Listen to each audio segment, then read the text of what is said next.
Hello and welcome to Make It Happen with Will Polston. I'm Will Polston. This is episode number 62, and in this episode I am delving back into the archive because I was thinking to myself the other day, it's been 2 years since we ran the Personal Development Event of the Year, which was an event that I ran in London with we had 14 different talks from incredible speakers from all around the world, and one of those speakers was Jairek Robbins. And Jairek, I got to fly in from America and delivered an incredibly powerful talk. And for that reason, I thought I'm going to delve into the archives. I'm going to bring it back out and share it with you on the Make It Happen with Will Polston podcast, because this was actually an episode that I had recorded for another podcast show that I used to have a few years ago called Mindset with Neil and Will, which you can go back and listen to. There's some fantastic episodes there. But like I say, I thought that I'd bring this one back out and reshare it with you on the Make It Happen with Will Polston podcast. So if you're not familiar with Jairek, he is an incredible human being. He's a #1 bestselling author. He's a decorated performance coach and lifestyle entrepreneur who's applied his innovative methods to living a life full of adventure, philanthropy, and entrepreneurship. Forbes says Jairek will teach you how to succeed. Deepak Chopra will advise you to go to Jairek to help to create meaning and fulfillment in your life. And Brian Tracy applauds Jairek's ability to teach people how to develop meaning and purpose in life and then to make a difference in the lives of others. They really are some pretty incredible endorsements. So let's get stuck in. Here we are in London right now. Jairek, welcome. Thank you very much for joining me on the Mindset with Neil and Will podcast. Hey, well, thank you for having me on the Neil and Will podcast.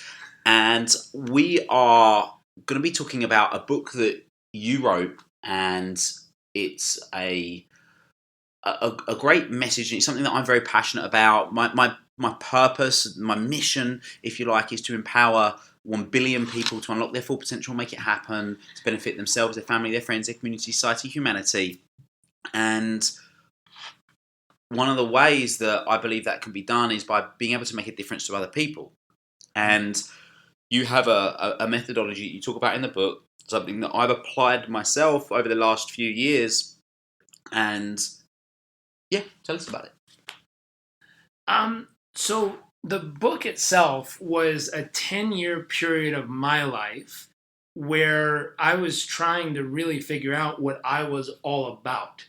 And so chapter 1 really starts off with figuring out what is your absolute ideal day. The type of day that if you were to die at the end of the day, you could high-five yourself on the way out, knowing that you lived fully, you loved deeply, and you did something that really mattered. And so the whole chapter 1 of the book is describing and defining your absolute ideal day vision for your life. Now, chapter 2 through 11 is everything that was helpful for me over a 10-year chunk of life of turning my ideal day into my actual day-to-day reality in life. So, really honing in and making tangible metric goals that we could track and measure in the majors of life. So health, nutrition, exercise, family, this kind of stuff. It was learning how to create emotional rocket fuel by stacking painful consequences and pleasurable results. And again and again and again and again, you stack until you hit a point where literally you're just bursting into action. And that's how you know you stacked enough pain if you don't do it, enough pleasure if you do it, enough pain if you don't do it, enough pleasure if you do it. Then pretty soon, people that say, how do you know when you've stacked enough? When you're out the door doing it. Like when you physiologically cannot not do it anymore. Like there's so many reasons, positive and negative, that you're propelled into action. Now, the key with that is it's repetitively stacking. But also remembering, I always say the pain is like nitrous oxide in the movie The Fast and the Furious. Meaning you can press it and your car will go, just go flying. But if you tried to drive an entire race just on nitrous oxide, you're going to blow up the engine. So the gasoline, the long, slow-burning fuel is pleasure. So you want to make sure it's, 5 parts pleasure. So 5 parts pleasure with every 1 part pain. So you want lots and lots and lots of pleasure, another pain. Lots and lots and lots of pleasure, another pain. Lots and lots and lots of pleasure, another pain. That way you have tons of long burning fuel and enough pain to bam, blast you off the platform and get you moving. I say quite a lot, pain gets you going, pleasure keeps you going. Exactly. Pain gets you going, pleasure keeps you going. So that's something to remember, because there's some people who've been running on pain for the last 20 years of their life and can't figure out why they're burnt out, their adrenals are done, and they feel exhausted after every day. That's why. You got to switch it out with pleasure and use pleasure as a driving force. So there's stuff like that. There's some pseudoscience in there, and I'll call it pseudoscience because there's no scientific evidence to back it up, but it worked for me. And it was something I did. It worked. Therefore, I wrote it down. And so I'll call a spade there. And it's just saying, hey, that's what it is. Stuff along the lines of, I wrote about Dr. Emoto, how if you've ever seen this study where they took rice and they put it in a jar with water, and every day they tell one of the jars, I love you, you're amazing, you're incredible. And the other jar, they say, I hate you, you're ugly, you're gross. And after, a week or 2 weeks of sitting in the refrigerator, one of them completely molds over, and the other one stays beautiful and pure. Wow. And the one that stays beautiful and pure is the one they were saying this to the whole time, and the one that molds over is the one they were saying all the negativity to. Wow. And so he did all this research where he shows the language we use literally starts to shift the cells of water, which our bodies are made up of, 70-80% water. And the name of that doctor is? Dr. Emoto. It's called Hidden Messages in Water. Wow. Wonderful, wonderful research. And so when they show these pictures where they took water in crystal form, they froze it, and then they would yell hate and put rock music and all this stuff, and you see these pictures where it's like broken glass and just this like blown up little cells. Then they have all these other pictures where they say love and joy and peace and prosperity, and you see like beautiful snowflakes. It's amazing. The language we use transforms the cellular structure. Now, I went a step further. I found another research that was done by this guy who does, I forget what it's called, the lie detector people, where they like hook you up to the machine and then they do the lie detector, where they have this guy who's doing lie detector stuff. And he was like, well, wait a minute. Humans are very much like plants. So I'm going to take this. And he literally started sticking the little sensors on leaves of plants in his office. And he would try stuff. He would say nice stuff to it, say mean stuff to it, nothing would happen. He would give it water, nothing would happen. And then he's like, I'm trying to figure out, will the plant react to anything? So he kept trying. And then one way he finally got the plant to react. And the way he got the plant to react is he said, you know what? I'm going to light this leaf on fire. He stood up. He walked out of the room. He found a box of matches. He came back. He lit the match. He lit the leaf and lit the leaf on fire and then blew it out. Then he looked at the lie detector machine that was plugged into one of the leaves on the plant. It went crazy the entire time after he said, I'm going to light this plant on fire. And he's like, wow. So then he was curious. He hooked up every plant in the building to a lie detector and started trying all kinds of shit to see what would cause him to react and not react. And he's like, wow. And so what happened was they did a research study that was actual research. And what they did was they took a very, very small shrimp. They put it on a platform next to a cup of boiling water. So if it hits the cup, it'll die. They set a lever with a timer so that after so many minutes, it knocks it into the water and it dies. Then they left the building, so there's no human involvement. It's just a pure experiment unfolding. And let's say the timer was set for 5 minutes. At 4 minutes and 53 seconds, every plant in the building started going like this on the lie detector test, all setting off some type of energy emission, responding to what was about to happen. And when it died, all the plants went crazy. And then once it was dead, they all stopped. Every plant in the building. It was like, whoa. Now, what was really crazy about it, he brought a friend over and he said, watch this. He took a pot of coffee that was done and he threw it down the drain. And all of a sudden, every machine in the building went off. And he was like, oh shit, what was that? And he's like, I don't know. And he went back and he got a long swab and he swabbed the drain. And it turns out there was little mold fungus that had grown in the drain that when the coffee hit it, it killed it and all the plants responded. He was like, whoa, this is crazy. He said, watch this. He sat his friend down. He said, here, say, I'm going to light the plant on fire and then reach in to grab a match over there and light the leaf on fire and watch what happens. So he said, I'm going to light the plant on fire. He got a thing, lit the plant, all the plants go bananas. He said, watch this. He said, I'm going to kill the plant by pouring acid in the pot. So he said, I'm going to kill the plant by pouring acid in the pot, and nothing happened. And he looked at his friend and he goes, do you know what that means? And his friend said, I don't know. What do you mean? And he says, you said, I'm going to light the leaf on fire, and the matches were there to do it, and you reached over and did it, and all the plants responded. You said, I'm going to kill the plant with acid, and you have no acid, and the plants didn't respond. No. The plants knew the difference.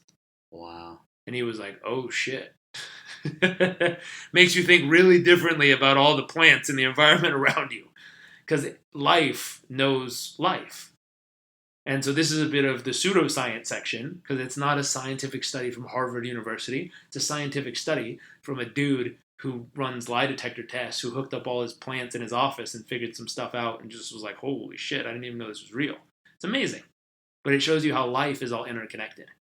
And so I wrote about it in my book to say, wow, if you can change the cellular structure of water by speaking joy or hate to it, you can change the cellular structure of your body by speaking joy or hate to it.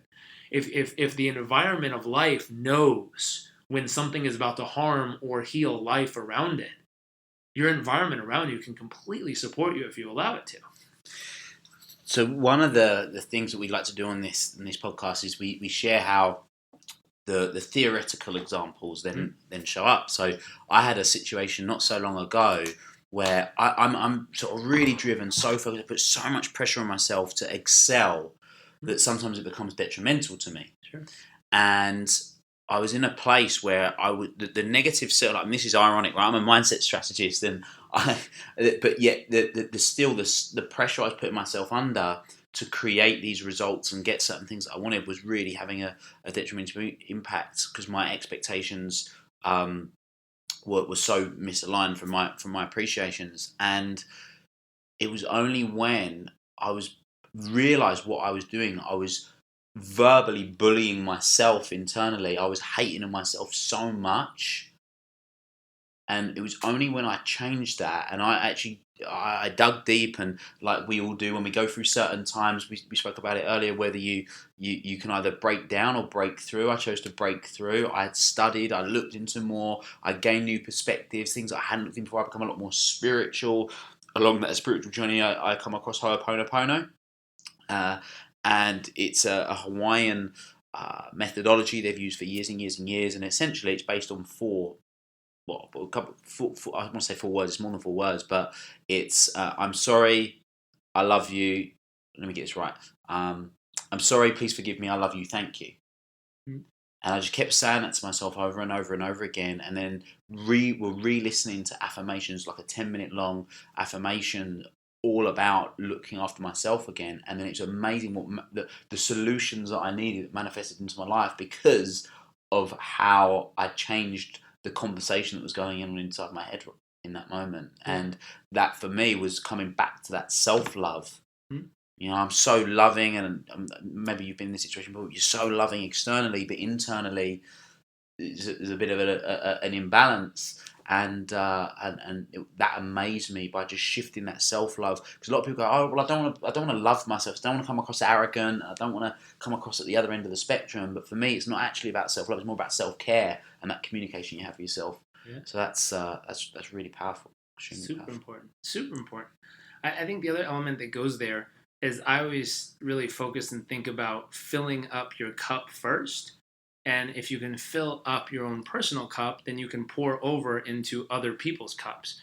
So often we're running on an empty tank, and the example I use is a soda can, which I don't drink soda, but if you use it, if I crack open a soda can and I pour out most of the soda and I hand it to a small child can dent it, if not crush it, with their bare hands. Now, that's how most of us go into the world. We wake up in the morning.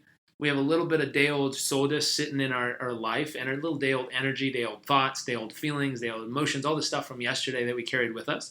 We wake up, we don't do anything to get ready, and then we charge out into the day, and one little tiny thing goes wrong, and we're like crushed for the rest of the day. It's like, oh my God, I got crushed from one little tiny thing. Versus, if you wake up in the morning, you first meditate to cleanse out all the old soda from yesterday, get out all the old thoughts, all the old emotions, all the old feelings, get it all out. Now, once it's all out, then you choose to purposely put in what you want. I always say, Read aloud your 20-year vision, your 10-year vision, your 1-year goals, your daily actions you're going to do today to actually be on track with that. Read that stuff aloud. Do some of the breathing we talked about today at your event. So prime or use breath of fire to build the energy. Use the calm and focus breathing patterns to stay calm and focused. We didn't talk about the release breathing you can do to release the energy at the end of the day, but use those breathing patterns to prepare. Then you can do, prayer, meditation, yoga, the Wim Hof breathing, the 3-minute ice cold shower. You can do a combination of all these things, a workout, high intense training. You can do all these things to get ready for the day. Then you charge into the day. And what happens is that's the equivalent of taking the soda can, emptying out all the junk from yesterday, filling it up with all the stuff you want in there, the gratitude, the love, the goals, the desires, the dreams, the hopes, everything you want, the faith, the commitment, fill it all the way up. And then the workout is kind of like pressure sealing the can, so it's pressurized now, pushing out instead of allowing life to push in, which is almost like a force field that when you go into life, life's naturally going to put pressures on you. But now you have like an energetic force field pushing back, making sure none of the pressures make you cave. None of them can crush you. Hand that same can pressurized and completely filled back to the small child. They can't dent it, and there's no way they could crush it with their bare hands. And so it's the same way of how to take on life every day, is having your routine that fills you up and pressure seals you so you can take on 10 times the challenges every day, and it won't even feel like half of what it used to feel like because you're completely energized and you have your force field up and you've completely prepared yourself to mentally, emotionally, physically, and spiritually take on everything that life's about to throw at you. Love it. Absolutely love it. So in terms of people, let's take the learn it, live it, give it model. Sure. There's a lot of people that will talk about what I call imposter syndrome. Yeah. So that means they learned it and they're trying to give it, but they never lived it. So imposter syndrome is you go to an event, you read a book, you listen to a program, you listen to an Instagram live or a podcast, and what happens is you learn a piece of great information. And you go out in the world, you're like, oh my God, this will change everyone's life. I know it. And you start telling people, you need to listen to this, and you need to listen to this, and you need to listen to this, and oh my God, this will totally change your life. And it's true, the information can, but since you're the vehicle trying to deliver it, they base the merit of the information on how well you've applied it in your own life. So if you're teaching health information and you're struggling with your own health, the information might be accurate, true, and totally useful, but the person's going to see you and say, wow, your actions speak so loud, I can't hear a word coming out of your mouth, and I don't know if I want to believe what you're saying. Now, if the person's very self-aware and open, they're going to hear the truth regardless of who it's coming from, and they're still going to be able to use it. Most people aren't that evolved. They judge a book by its damn cover every time. You walk in wearing a nice suit, they think you're somebody. You walk in wearing jeans and a t-shirt, they think you're nobody. Like, that's just the way people are. I hate to say it, but it's the truth. Therefore, because people judge, if you're not living what it is that you're sharing, they're going to have a tough time believing you and or applying in their own life. The fun part is when you learn what it takes to get the results you want, and then you live it ferociously every day, people will come to you and ask you if you can help them with it because they want what you're experiencing. When you learn it and you haven't lived it and you're trying to share it with them, it feels like unwanted advice that someone else is trying to force into your world. I had a very kind and nice gentleman from, I think, Sweden or Norway reach out to me the other day and said, hey, I watched your TED Talk. Can I tell you how it could be better? I was like, no, thanks. And I was like, sure, if you already typed it up, send it over, I'll review it, and I'll say thanks a lot. He's like, no. I want to get on a 45-minute coaching session with you, and I want to coach you to show you how you could be a better speaker. Thanks for the offer, not interested. But you don't understand. And I was like, dude, here's what I'm going to say. The people in this world, they want the message, not the mechanics. I realize there's certain things I could adjust in the mechanics of how I do it that would make me better according to the experts, but better according to most experts is just being more like them. The world doesn't need another them.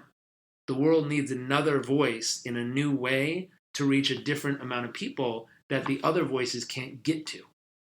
That's what the world needs more of. So my thought is, I have to do my own unique way of doing it so that I can reach the people that no one else reaches.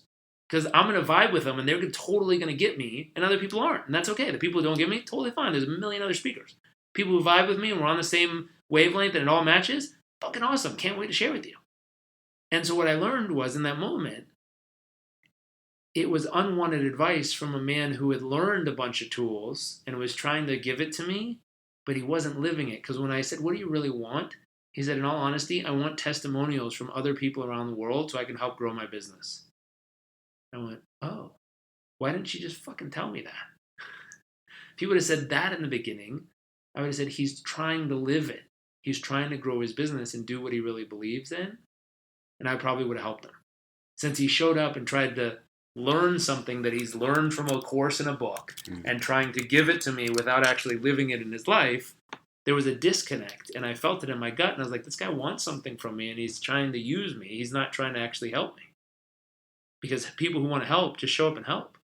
People who barter to help you and say, well, if I could do this for you, they want something from you. Just show up and tell them what you want. Be like, hey, I want a testimonial. Is there anything I could help you with that'd be worth giving me a testimonial? And I'd be like, sure. What are you good at? I would have done the barter with him, but I'm not going to allow him to just take from me and use me because he's missing the middle step. He's not living it. Now, if I would have gone to an event where he was speaking, I was like, holy shit, he was incredible.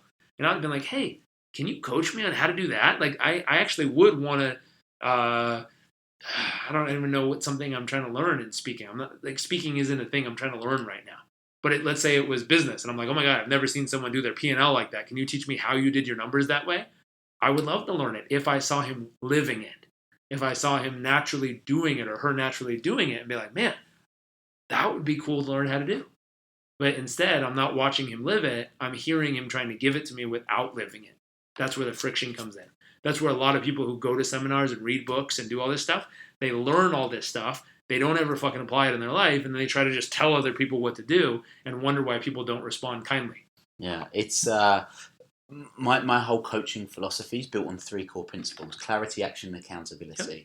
And I talk a lot about the rift. I'm a big fan of talking about congruence. Are you congruent? Do your actions meet your intentions? And if they don't, it creates what I call the rift: stress, overwhelm, frustration, depression, anxiety, unfulfillment, Absolutely. All those negative emotions, because people aren't taking the action that most of the time they know what it is they should be doing. Yeah. And it's only when they apply that and they realise it, because you can start small, right? This isn't something you've got to jump right in the deep end. You can start small and you can build upon it. And it's interesting. So Jairek right now, if you for the podcast listeners, he's playing with my elastic band. So I walk around with an elastic band because it's a metaphor for me. I walk around it, I play with it, and I keep stretching it as a metaphor to keep stretching myself, get out of my comfort zone and stretch myself. And those little stretches that we're constantly, there it is for the people that are watching on Instagram. It's those small little tweaks, those small tiny bit of actions are what enable incredible things to happen. I mean, we've just run the personal development event of the year here in London. If you're listening to this right now, it's the 2nd of December 2018, and we've had some phenomenal people, Dr. John DeMartini and a whole host of other great speakers from the UK. Obviously, Jairek has flown in for this, and I had I call it my lightning moment. My lightning moment 5 years ago, where I realised my belief that I'd had previously that money was happening isn't the case. What it was really about was I wanted to empower. Well, what I really wanted to do was actually save my mum and dad, and that's evolved into wanting to empower other people to unlock their full potential to benefit themselves, their family, their friends, community, society, humanity. And that whole process, I stopped myself for 2 years, and then one day I decided. I was reading a book. I was reading a book called The Hero by Rhonda Byrne, and it spoke about how Mastin. Are you familiar with Mastin Kipp?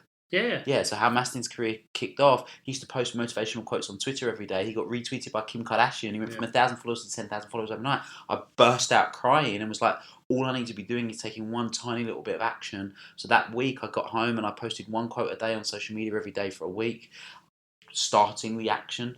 A week after that, I did 2 a day, 1 in the morning, 1 in the afternoon. A week after that, I started writing a blog. And then literally just 3 years on after doing that, we've just run this massive event in London. And we had the ability to connect all of those because the action was taken. That's not like a whole, wow, well done, Will, you're great. That's not the point here. The point is those micro actions, if you're consistent with them and they compound over time, you get the exponential results. Absolutely. Absolutely. And that's in anything. That's if you want to transform your health, if you want to transform your relationships, if you want to transform your business, your finances. I was just talking to a young lady downstairs, and she does sound healing. So like sound healing with bowls to release trauma. And she was like, well, how do I grow it? And I was like, well, you should literally do an Instagram Live and a Facebook Live every single day for the next 2 years. And save it every day and post it on your IGTV and post it on your YouTube channel and upload it to Facebook and have it everywhere and just create a giant library of healing. Where today's sound healing is on healing your heart and healing past breakups. Tomorrow's healing is on healing eyesight. The next one's healing physical trauma. The next one's healing emotional pains. The next one's healing. And just every day pick a new thing to heal and do it for 30 minutes a day. After 2 years of doing this, you'll have your own tribe that totally vibes with it, that loves to tune in every day and experience this. You'll have beautiful results of people that you've helped heal all over the world in different situations. And everything she really wants will turn into reality just by doing it every single day for the next couple of years. And people ask, like, why 2 years? Why not a year and a half? Why not 3 years? It's like, go for 10. I don't care. Like, but just take the action. Yeah, pick an amount of time and do something every single day towards it. And the moment you do it, you'll see magic happen. And it's not magic that's happening. It's compound growth. It's little things stacking on top of the next, and it all builds up in your favor and creates momentum moving in your direction. And momentum is just forward-moving energy, right? Correct. So you're taking that action, you're moving forward. And we talk about compounding. Albert Einstein called compounding the eighth wonder of the world. Yeah. And this is a smart guy we're talking about. So if he sees it as that, and you can see it as that, and you do it on the days that you don't want to. I'm sure there's days when you're maybe not really in the mood to do a video or to jump on Instagram, but you're still doing it anyway. There's days where you'd rather not, but you're still doing it anyway. You're getting consistent, and you detach the emotion from the activity. Yeah.